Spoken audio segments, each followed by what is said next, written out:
Todd. Hey, buddy. That's him. So Todd, dude, thank you for joining me today. You just landed a placement. I did. You're killing it. Thank you. Honestly, we had about 3 weeks or so before we actually could like get this scheduled in. I think we just had so much scheduling conflicts and it was terrible. I'm so sorry, but thank you for joining me on the amazing Bat Pitch podcast. But anyways, dude, congrats on your placement you just landed. Thank you, man. Dude, I want to kind of get into it and just talk about, you, where you're from, pursuing music. So let's start out. Where are you from, man? Right now I'm in Salt Lake City, Utah. Okay. Good old Mormon country. So. Hell yeah, dude. Well, you said right now. Where are you originally from? Well, I grew up here. We're planning on moving in a couple of years. So. Where are you thinking of going? LA, You know what? Goes, so. It's so funny. As soon as you get past Chicago, like as soon as you go west of Chicago, everyone is going to LA. As soon as you get east of Chicago, everyone's going to New York. Or maybe Nashville. Yeah, maybe Nashville. But as soon as you said Salt Lake City, I'm not going to be here for long. I'm like, he's going to LA, isn't he? Yeah. Oh, yeah. No, if you're from Utah, you go to LA. That's just kind of the unspoken rule for. Well, how is the music scene in Salt Lake City? I've actually heard like some really cool stuff come out of there. It seems like there's a pretty vibrant art scene. There's some cool stuff. I would say that it's a lot of like smaller kind of underground indie type of artists. Not a lot of people who are doing a lot of kind of more mainstream commercial stuff. Yeah. If you're doing like mainstream commercial stuff, you're probably doing it for the Mormon Church. Got so it. that's Okay. kind of the way that because it's a relatively small music scene. Well, I'm in Charlotte, and like the baby popped up the past couple of years, but like before that, it was really, I mean we had a couple like mid-sized artists, like Avid Brothers are out of here, some of that, but really there was just like a lot of gospel and CCM, and I'm Jewish, so like I didn't know of it, Sure, we had Anthony Hamilton, based out of here. But, similar to like Salt Lake back then, this was like 10 years ago or something. It's definitely not the case anymore. But there's like a lot of like, big churches with like big CCM bands. And so dude, you would meet these incredible musicians and I'm like, oh, do you have an original project out? And they're like, no, I play at church. And I'm like, what? Are you like touring on your own stuff? And they're like, no, it's like my weekend gig. And I'm like, okay, all right, cool. Like, yeah. I mean, sometimes they sustain like the religious groups will sustain the entire music industry in an entire city. So I've seen that like in a lot of like smaller or like mid-sized cities where like the de facto music industry where like, if you're in, I don't know, it's either you go in like the wedding band, cover band, teaching route, or you play at church. Yep. It seems to be like those are the de facto music industries for mid cities and smaller cities, which is interesting. Anyways, Salt Lake's kind of a mid-sized city too. So, right. But, I mean, I grew up here, started making music here with my band in high school and everything. Nice. I think that's kind of how, like metal, hardcore type of Hell stuff, yeah. Like A Day to Remember. Nice. Yeah. Like, The Devil Wears Prada, just like that old stuff, like the scene music that everybody listened to in 2010. Warped Tour, dude. That's where we all, exactly. Dude, that's where all of the teenagers went to get fucked up. Like every time I'd go to Warped Tour, I was so disheveled and sunburned by the time I got home. I never brought enough water. Oh, man. They were such messes, dude. I think that, if Warped Tour was still going on these days, there has to be some human rights violations, dude. Like, there had to have been. Well, my buddy Brandon Hinson, really good friend of mine here in Charlotte, he runs his own live production company now, but he was VP of Live Nation Carolinas, and a good buddy of his I forgot the guy's name, but he owned and like founded Warped Tour. He was good friends with him, and I'm now on the other side, right? I'm like, back then we were like consuming, but it's like, all right, now I'm in the industry. So I was asking him, I was like, dude, like, so how was because like him, like, what did that look like? And he's like, honestly, dude, it was, even though like it was like a mess a lot of times, logistically, it was like the most genius shit in the world because it was a huge caravan. Everything was so organized, like down to the last minute of when somebody shows up here, when that person shows up here, when this meal starts on this side of the tent, like all this crazy stuff. And he was like, it was like the most organized circus you could ever imagine.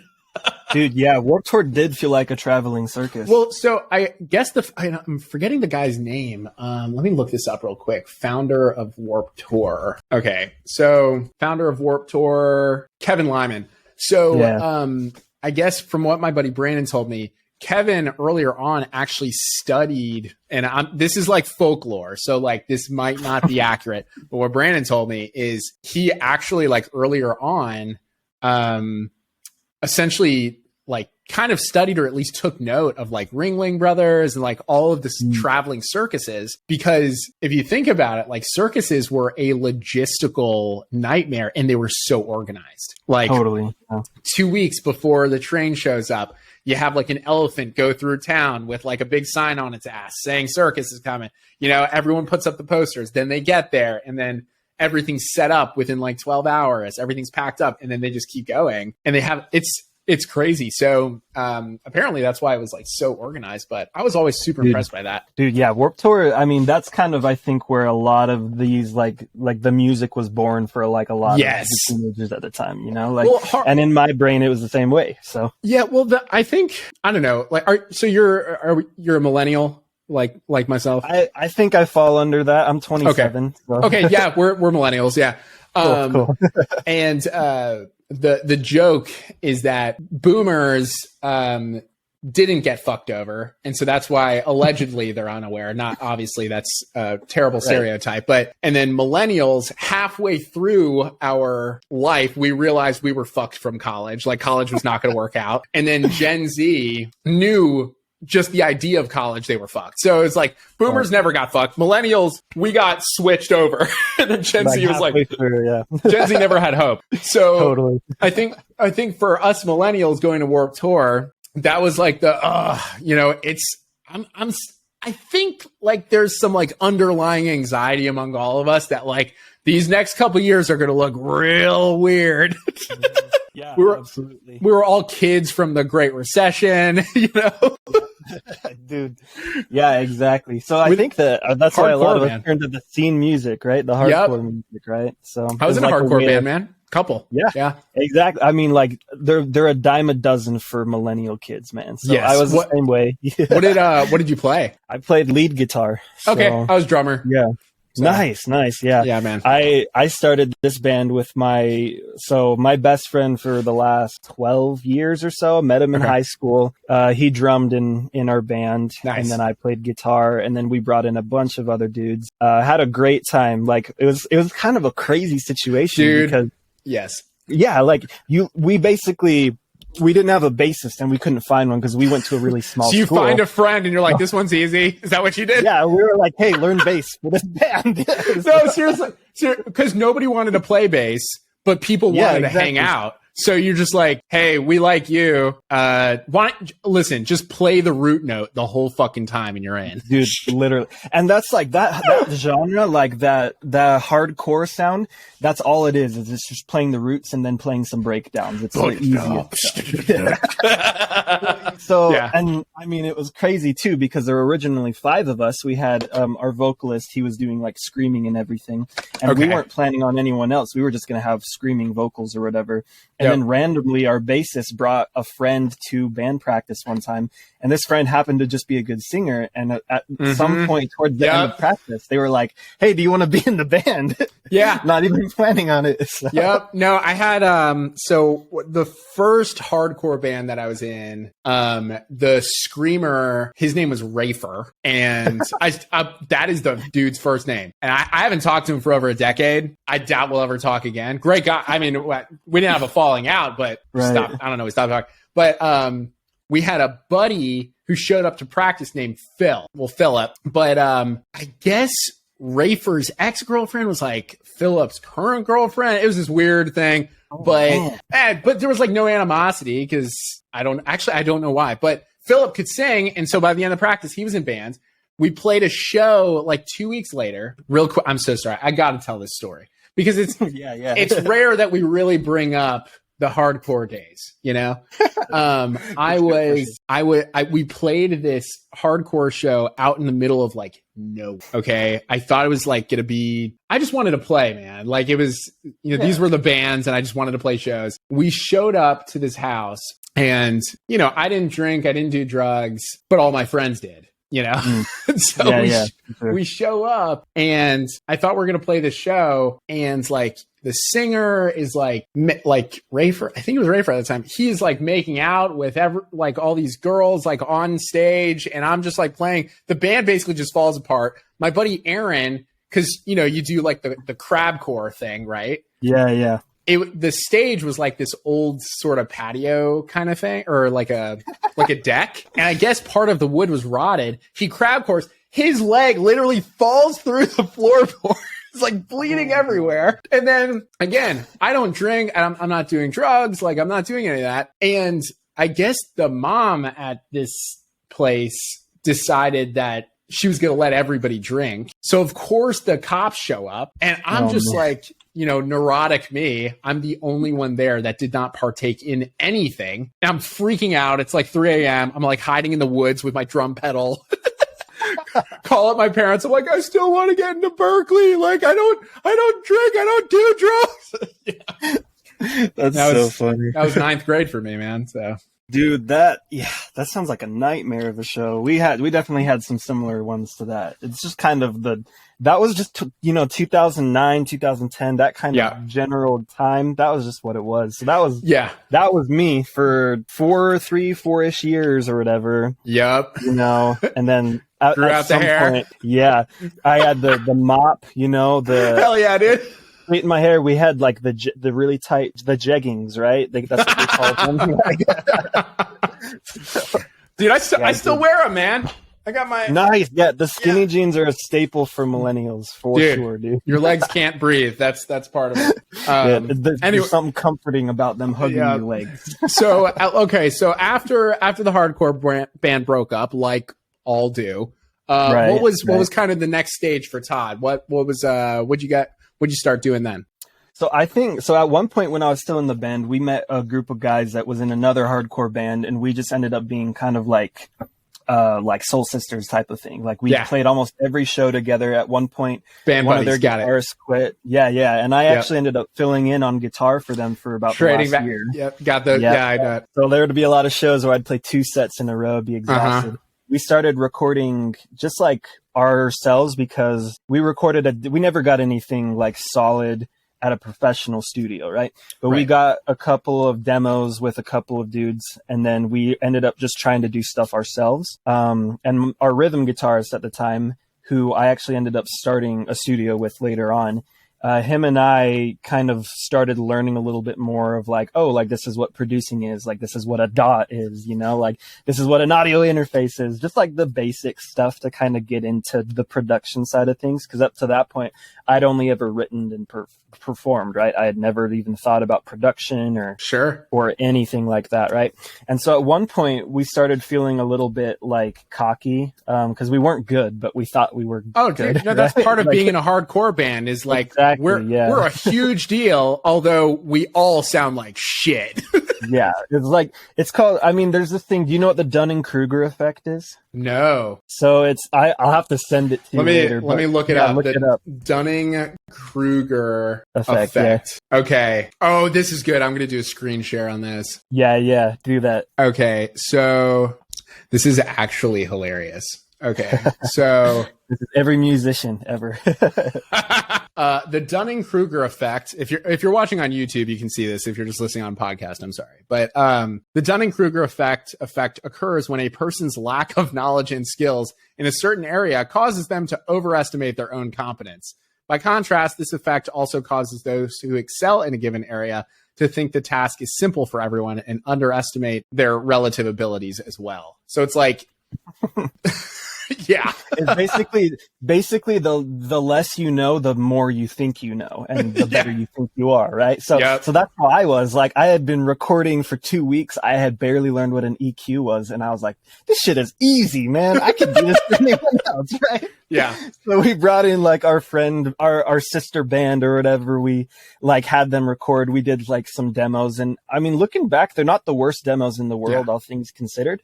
But that kind of, I think, was my first taste of like music production. Well, I mean, doing it for myself. Here's the thing: is like I actually think it's good for people to kind of enter music naively. Like when you know too much. Like, dude, sync, bro. Years ago, when I first started that pitch, I barely knew shit about sync. I was just like, here's a problem, here's a solution. I'm going to give it a shot for a year. If I make a bunch of people money, I'll continue doing it. If I don't, all right, well, that was a fun idea I tried, you know? And exactly. it just started taking off. And I was like, okay, cool. Well, I guess I got to learn a lot more about this now. And yeah, I think like any self-respecting business owner or music business person or just music maker in general is like trial by fire. Like when I was like if I'm working in a studio or something, a lot of times you just like don't know, you know, how the board is set up. Like you have to learn, and you kind of have to bullshit a little bit to figure it out. If you have a client there, they don't want to hear that you don't know what's going on. They just want to know that their record's getting done. So you just got to like play it cool. And I think it's good to be naive and like put yourself in a situation so like even you being in Salt Lake City, the fact that you're not around the industry in LA or New York or Nashville, I think puts you at an advantage because you're going to try stuff that you might otherwise not, because mob mentality would tell you not to try it out. Because you always have different perspectives based on location, culture, upbringing, all that different stuff. When I started that pitch, everybody I knew in LA, like in the industry or like trying to be in the industry, and like they were just all totally talking shit about it. This was like years ago, and now it's paid out millions and millions of dollars to people. So like, you know, now they're signed up. Like, you know, now they're trying to get some of that green too. Right. They're like, dude, I always believed in you. And I was like, you did? Yeah, sure. Why not? Whatever. You know, I have no animosity. I still have no idea what I'm doing. Dude, that's how I feel too. I mean, and I think that that's kind of exactly what the Dunning-Kruger effect is too, is the more you learn, the more you realize you don't know, right? Yeah. But when you don't know anything, like, and it's good because like those rose-colored glasses help you get started and they help you make a lot of progress up front. So. It motivates you. And like, I think, you know, listen, if you're, in my opinion, I don't think anybody pursues music seriously without having gone through some sort of internal trauma or something as a kid that, or like some crises here and there. Yeah, just some extreme stress where you're like, I need to really throw myself into art and express myself. Like 100%. You know, so I think even if you make yourself look like an idiot at the start, because like you think you know what you're doing or whatever, maybe you come across a little bit too confident or whatever. If that gives you enough identity and like self-esteem to pursue a direction that you stay out of trouble, you know, the alternative being like getting into drugs and like just getting into bad shit or whatever. Like, I think it's a net good, but the goal is that people correct themselves and they're like, I kind of looked like a twerp. Like, yeah, well, I feel that's exact. I agree. I think that you got to be a little stupid for a while because being kind of stupid makes you persistent, and you're going to keep pushing against the grain. As long as you're self-aware, you know. Yeah. At some point, you got to kind of learn, like, man, I was so silly. I was a goofy little guy, you know. Yeah, but it's also like, you know, putting yourself in a position where you are not shit. You know, I think that's, if you stay in like a smaller town or you stay in a smaller community and you don't meet anyone online or you don't travel somewhere or experience more, you're likely going to think that you're better than you are. But if you like kind of get that perspective, you know, and like get out and realize that you're not shit. That's why I like traveling to New York as much as I can, is because it's just such a great, I don't know, like you're in Salt Lake City. It's not that much smaller than Charlotte. It's like, you know, you know the roads, you see the people. It's a great community. But when I go to New York, I just feel so fucking small and so insignificant. It's so great. Yeah. It's like a good feeling too, because like being in, you feel kind of, I mean, that phenomenon, right? Like the big fish in a small pond. It's so true, you know, like it's such a factual, like psychological thing. And whenever I get over to California, like it doesn't even have to be LA, it could be San Diego or whatever. I'm always somewhere. Like, man, I gotta be here. You know, I feel so insignificant, and that's such a cool feeling by comparison to how I feel right now. You got to shake up the snow globe, you know, just make something happen. So anyways, kind of going back. So we got into it, and obviously we were not good in everything, but it was my first taste of producing, right? Yeah. And so my rhythm guitarist from my band and we had this idea. We were like, what if we just like started a studio or whatever, and we started recording other people, right? I think that a lot of hardcore kids kind of take that route as well, right? Me included. So, yeah, exactly. You know, it's super common. I feel like. We're making no money from our shows, so we can't pay for studio time. Exactly. So just make your own studio. Right. I know what a Tascam looks like.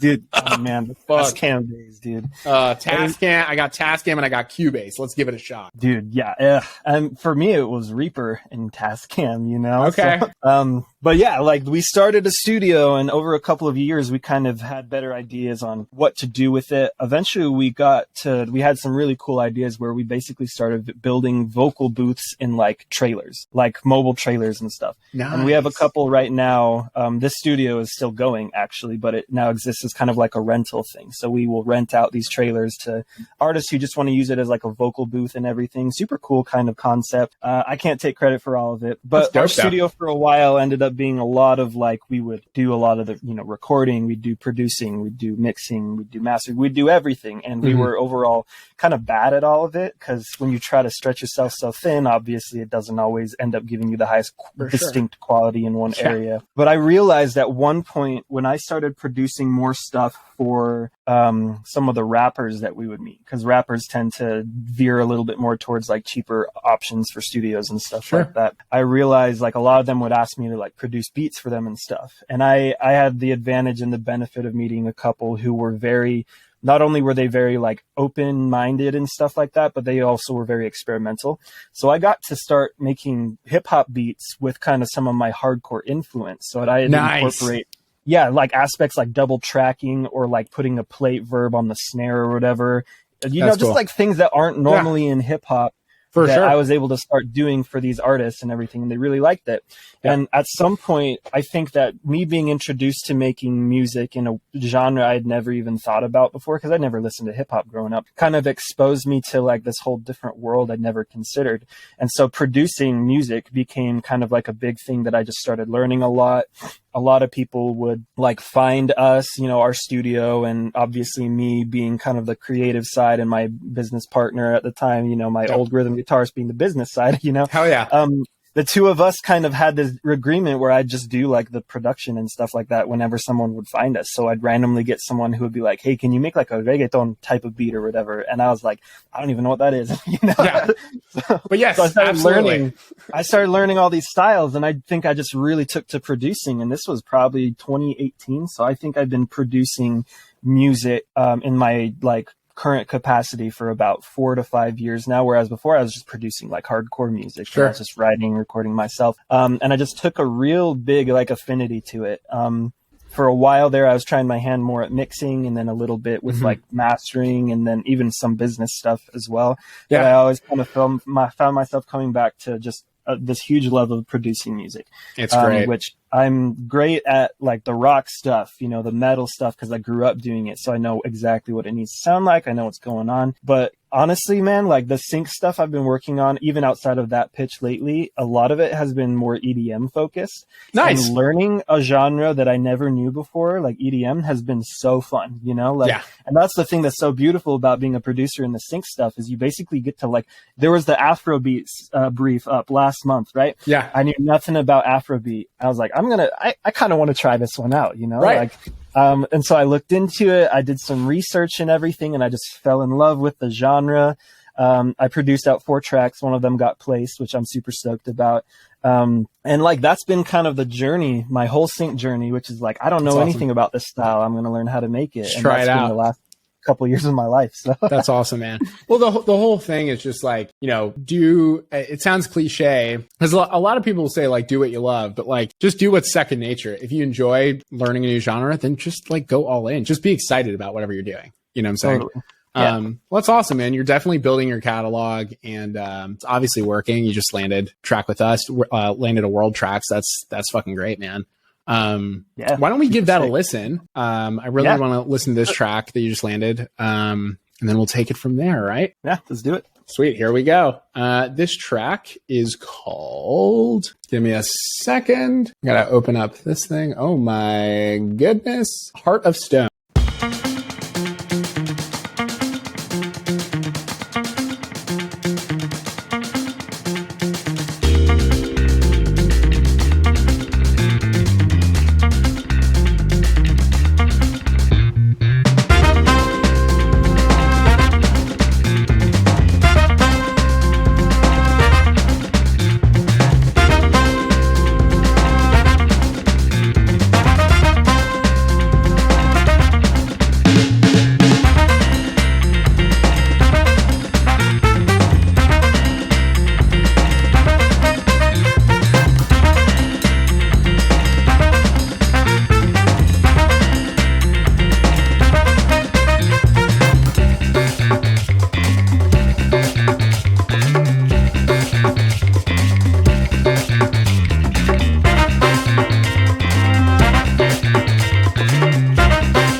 Dude, that was dope. Thanks, man. That was dope. A lot of motifs going in and out. Really kind of minimal arrangement in the fact that there was just like a lot of like repeating parts in a good way. You didn't like try to change it up too much. Like the bridge had a solo. Other than that, you kind of just kept it to like the main lead parts. The drums didn't change much. It was just a groove. Like that's great, man. So it was just enough action where it would go great under really like any sort of film. It wasn't taking away too much and it set a vibe. Yeah, totally. It's the type of style too, where, I mean, I spent quite a while researching it too. And Afrobeat's kind of notorious for being a lot of just like repeated rhythms and riffs over and over again, you know?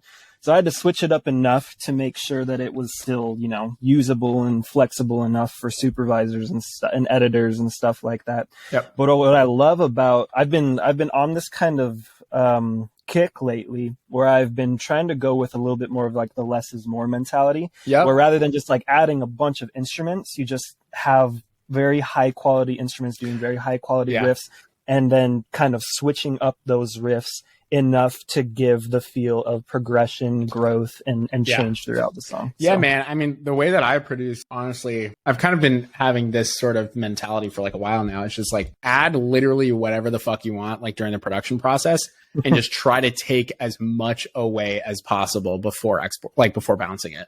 So I'll just like mute as much shit as possible where it's still there. It's just concentrating like what actually matters. And you'd be surprised like what the stuff actually matters, like what's actually left. And usually you can get a lot from a little, you know? Yeah. You can feel the same thing from less stuff. Exactly. Yeah. And that's kind of what's going on too, is like, I remember when I was working on these tracks, I actually made a point to I said I was going to use as many real instruments as possible for it. So I went out, I bought myself a new bass guitar because I haven't had a bass guitar for a couple of months now. Invested quite a bit of money in it. And I set up in my corner here, you can't see it now, but I set up in my corner a whole miniature drum kit. And then I have like my tambourine, my cajon, my other percussion. Yeah, your cajon, right on. Yeah. So like all of the percussion in that song, there's maybe a couple samples here and there, but everything else is real, you know. It's that's the thing is like one-shot samples are great. Obviously, like we never use loops in sync because like it'll just have a copyright problem. But like, you know, for one-shots, like you can get away with just like using one-shots on Splice. But like as a drummer myself, like nothing really beats having like the real shit, you know, at least in tandem with samples. Like you always want to have at least like one real sound to kind of glue the rest of the arrangement together. You know what I'm saying? Right. And obviously I'm a guitarist too. So like it's a track that I'm proud of mostly just because like maybe 90% of it is real instruments. You know, that's me hitting the ride. That's me hitting those hi-hat articulations, you know, like that's me doing those slap bass parts. And I'm not even really a bassist or anything. But you figure it out like, enough. Yeah, exactly. And like for me, I think that's kind of the big thing that made the tracks kind of come together too is the real instruments, but especially like that bass line too. It's because dude, it sounded great. If I had programmed that bass line, people would know, and it wouldn't have the same kind of groove to it. That's the thing. At the end of the day, like, you know, you don't have to be an incredible instrumentalist. You just have to be willing enough to noodle it for, you know, as much as possible to get the riff down, you know. Our DAWs can do so much. We can edit whatever we need to. You can, you know, flip or manipulate whatever you want, but you can just kind of get like the initial sound in. Like that goes a long way. So anyways, I really love that. Dude, so firstly, thank you so much for coming on today. You're killing it. Man. Love this track. Thank you. I want to ask you 2 questions before we wrap up. It's something I ask everybody on the That Pitch podcast. So number 1, what advice would you give to anyone pursuing music, a career in music? And where can people find you online? Oh, okay. So the second one's easier. So I only use Instagram. So as at Todd, TODD _ Tran, TRAN. So again, Todd _ Tran. As for the first question, I feel like just like in music in general or like sync? Sync. I mean, obviously it's a sync show, but like music industry, whatever, man. Just whatever is, whatever's I would say, I would say the big thing that's been on my mind lately is like, stop trying to find shortcuts. There's like this big kind of push lately that's kind of, you know, anti-music theory. You're just using one plugin that fixes it all and everything. And it's kind of like that stuff can be useful tools or whatever, like those plugins. Obviously being anti-music theory is kind of silly, but like it makes no sense. It's like we all listen to music that uses theory. So unless you want to go into like microtonal music for a Western audience, you know, which even not a big market, even still has its place in theory. Yeah, you know? Small place, but it has a place.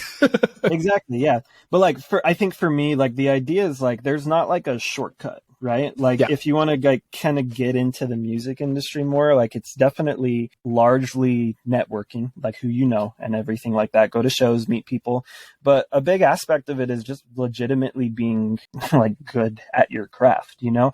And I think that for me, as soon as I genuinely started respecting music as an art form rather than just thinking, oh, this is just something I do for fun, or this is a way that I can make money or whatever. Yes. And I started thinking of it as this beautiful entity in and of itself. And I started to begin to seek like mastery of music. That's when I started becoming really good at producing. My intuition took me really a lot farther, and it got me noticed by the people who actually, you know, really matter. And that's how I have a job today making music full time, is because I just ended up deciding at one point, like, I want to understand and master this as an art form.